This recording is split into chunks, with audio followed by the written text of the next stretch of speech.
Efficient, remote, and deadly, unmanned aerial vehicles, commonly known as drones, revolutionized U.S. military warfare. But while they have undoubtedly killed scores of militants, critics charge their use is unethical. Drones have been instrumental in taking the fight to al-Qaeda since they were first introduced in the early 2000s. Their precision and remote capabilities allow the CIA to carry out targeted strikes without putting U.S. troops in harm's way. But affected nations such as Pakistan and Somalia say drone use is illegal, infringing on their sovereignty and killing hundreds of innocent civilians. And then there's the question of targeting American citizens without due process. It was raised in 2011 when a drone killed Anwar al-Awlaki, an American-born Muslim accused of planning attacks against the United States. David Cameron, CIA! Human rights activists have criticized the Obama administration, alleging strikes against foreign nationals as well as American citizens are illegal.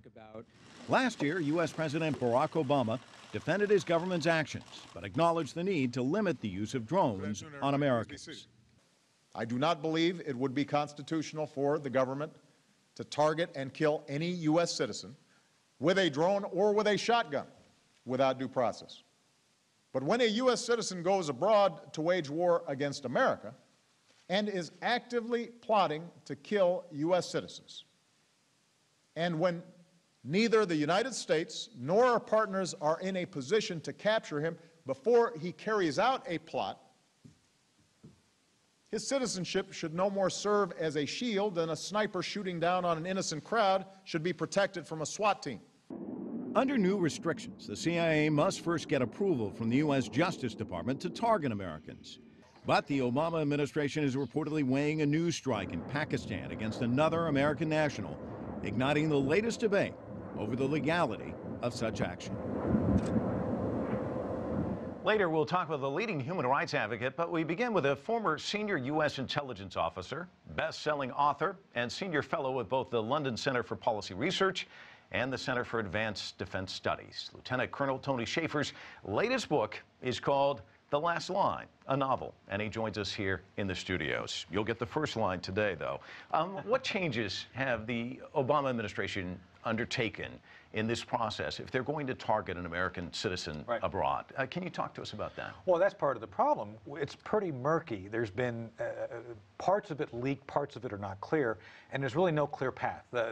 Eric Holder says, he insists that you do get due process, but we give it to you. It's like, last time I checked, I don't think that's the way the Constitution was written, but so I don't think it's clear. There is clearly some indications that if you are in the battle space, that is to say that if you're in an area that's been designated for warfare, for combat in the war on terror, then you essentially become a target, a fair game, if you will. But there's really no clear understanding of how that happens within the context of the legal architecture. Let me get you to frame things, sure. Because there seems to be like two arguments. One argument, you hear it a lot here in the United States. Hey, look, these are bad guys. They're spending every waking moment figuring out how to kill all of us. What's so bad about targeting them and taking them out? Because they certainly wouldn't do any soul searching about killing American citizens. I agree with the premise. I disagree with how they're applying the premise. This is the deal. My first book, Operation Dark Heart, we talked about a top 10 list. Well, that top 10 list was our version of the kill list, and we just didn't call it that. And what you have to look at are two factors. First, within the context of an individual being targeted, there's a gain-loss ratio. If you know he's bad, sometimes you get good intel out of him. So you want that to keep coming. And then you have to make a decision, is it time to kill him or not kill him, based on what take you're having coming in. Because don't forget, terrorists operate in a network. You want to defeat the network, not the individual. This is part of the problem right now. They've become individual-centric in the current focus. That's why we see the resurgence of al-Qaeda. Because by killing people, dead men tell no tales. So the current policy is to kill people without regard to defeating the network. That's bad. Second factor, terrorists are onto us. Snowden has leaked a lot of information about how we do this targeting, the NSA targeting. So if I give you a cell phone with some time left on it, hey, brother, here, take this and go talk. You become the guy that we're targeting by accident, a civilian. Right. So this is where we need to be smarter than the average bad guy by the fact that they understand how we operate and they know how to make us look bad by giving a phone, an innocent person to make them become the target of our I want to talk to you a little bit more about intelligence, but I want to save that for later because I framed the argument one way, and then you hear the argument framed in a different way. Farias Muslimi from Yemen, educated here in the United States, testified before Congress last year, and he talked about a drone strike in the town of Wasab in Yemen, where he lived. And he said that innocent civilians were killed, including 4 pregnant women. And he said that that drone strike did something the terrorists were unable to do, which is convince all the people in that village to hate the United States. And here he was, a big advocate of the U.S., and now he says, I can't really make that argument. So that's the other side of this. In fact, when you think about it, it's framed here in the West, it's a war on terror. But framed there, it is a war of terror. In fact, there's a quote from a Muslim tribesman. He's quoted as saying, every day is like 9/11 for us. What about that argument? I've heard the same thing from Pakistani folks, who a lot of which want to be on our side, but we have actually done things to destabilize Pakistan by this very, I think, over-reliance on drones as our primary method of anti-terror.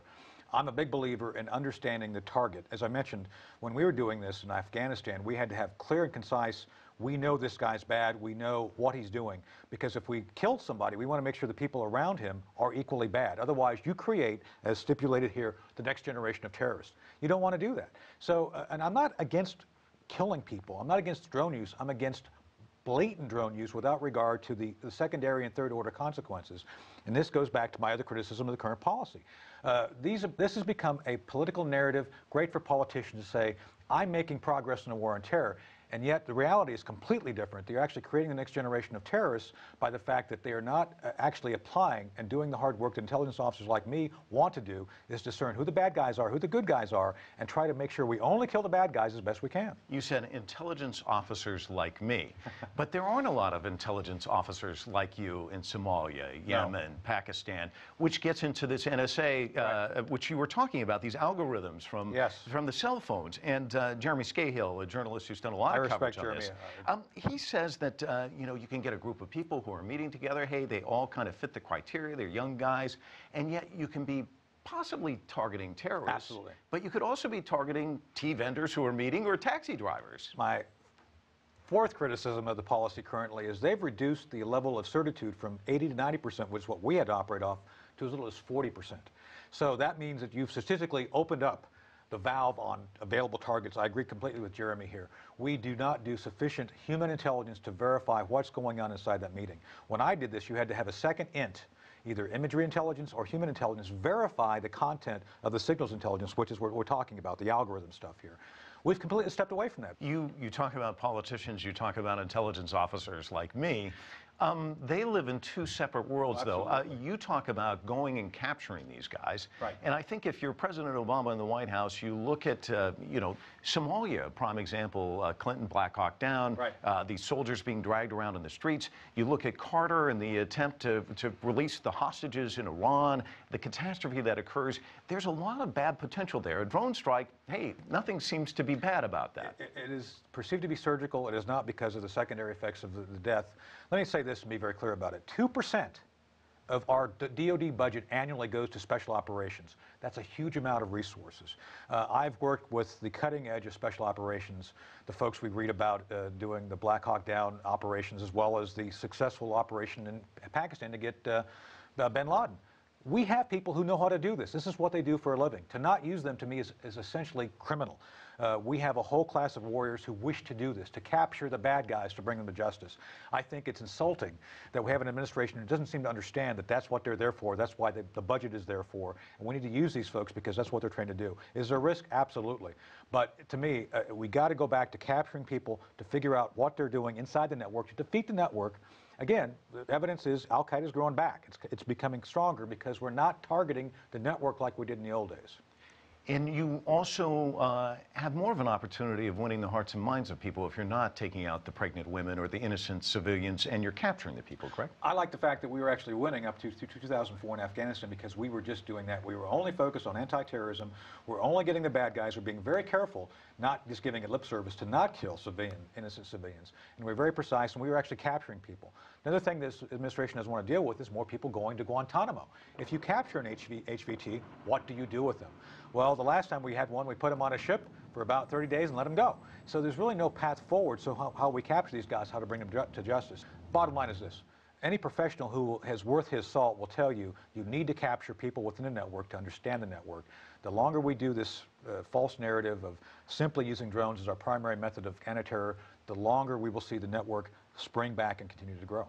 Let me ask you another aspect of the drone strikes. Last year, this book came out, The Thistle and the Drone, and I want to read a passage from it. The victims are treated like insects. The military slang for a successful strike when the victim is blown apart on the screen in a display of blood and gore is a bug. As a military guy, is there a risk when the war is reduced to a video game where people are seen as insects? Anytime you reduce the taking of life to essentially the content of a video game is wrong. I don't know where these officers were brought up.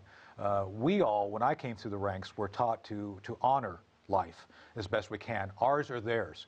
There's no reason for this complete abomination of the attitude that results in this continued use of hard weapons to kill people and then make light of it.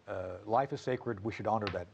And there's kind of an antiseptic quality about war then, too. If it's just these aerial vehicles killing people and not civilians, right, where you have to attend a funeral and somehow it impacts the community. The war itself seems very remote to the American people. The moment that we had one of these drones flying along our southwest border, say in Arizona, and we have a family who just happens to be incidentally next to a drug dealer, really bad guy who's killed a lot of Americans in the line going across the border. The moment we use a Hellfire missile to kill that drug dealer and kill this family from Minot, North Dakota, we will understand the anger that these foreign nationals have. Is the reason the narrative isn't different because there aren't pictures from this area, that people just kind of walk around and don't really understand what's happening?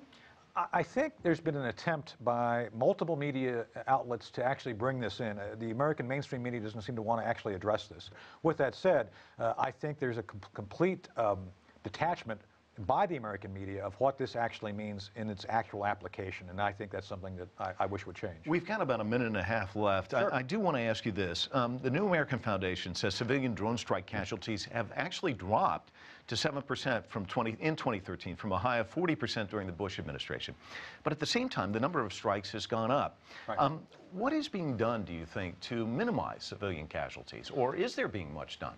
The honest answer is not much. Again, as I stipulated earlier, the requirement for a use of drone was 80% or better certainty that the bad guy and the people around him were bad.